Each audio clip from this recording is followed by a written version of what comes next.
Baik, selamat sore. Jumpa lagi bersama saya. Di video kali ini saya akan membahas masih seputaran tentang tanaman porang.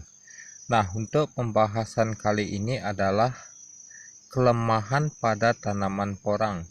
Mungkin banyak teman-teman pemula yang pernah berpikir kalau menanam porang itu mudah. Sebenarnya menanam porang itu mudah ya. Cuman di sini ada kelemahan dari tanaman porang.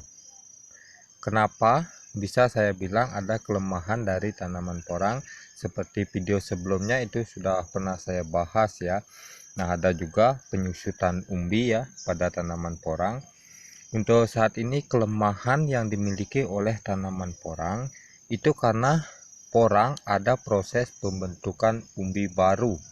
Nah, jadi kelemahan porang itu akan kelihatan kalau kita menanam kemudian memanen ya. Nah, di sini karena ada dari umbi yang sudah dorman itu yang saya panen ya teman-teman ya, yang saya panen. Dan di sini saya akan membahas kelemahan pada tanaman porang. Yang pertama, ini adalah umbi yang saya tanam itu dari bibit 4 on ya, 4 on, yaitu sekilo ada 3 ya, sekilo ada 3. Ketiga bibit ini saya tanam pada lahan dan suhu yang berbeda. Nah, jadi di sini saya akan membahas kelemahan pada tanaman porang. Yang pertama adalah ini adalah umbi yang saya tanam itu ukuran 4 on ya, 4 on, dan ini umbi mencapai 2,2 kilo ya teman-teman ya, yang ini ya. Kemudian ini sama juga umbi yang saya tanam dari 4 on dan ini beratnya 1,2 ya, 1,2 kilo. Kemudian yang ini saya tanam dari 4 on juga dan ini beratnya 6 on ya, sekarang 6 on ya. Nah, di sini kelemahan tanaman porang yang pertama adalah disebabkan karena faktor cuaca, keadaan tanah.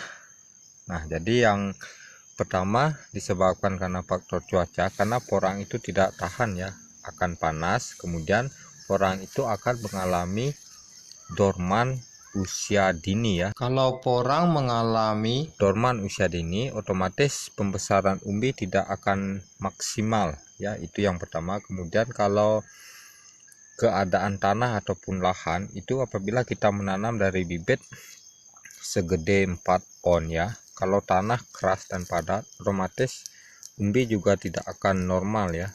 Nah, jadi seperti ini ya teman-teman ya. Ini selain dorman usia dini, kemudian pembesaran umbi tidak maksimal ya. Ini karena keadaan tanah itu keras ya. Ini contohnya teman-teman ya. Jadi perlu kita ketahui untuk penanaman porang, pengolahan lahan itu sangat penting ya. Kemudian yang kedua yang ini ya, ini usia porang tidak normal ya. Ini hidup selama 4 bulan ya teman-teman ya, karena porang mengalami dorman usia dini, jadi masih ada ya sisa umbi lama, jadi pembesaran umbi tidak maksimal ya.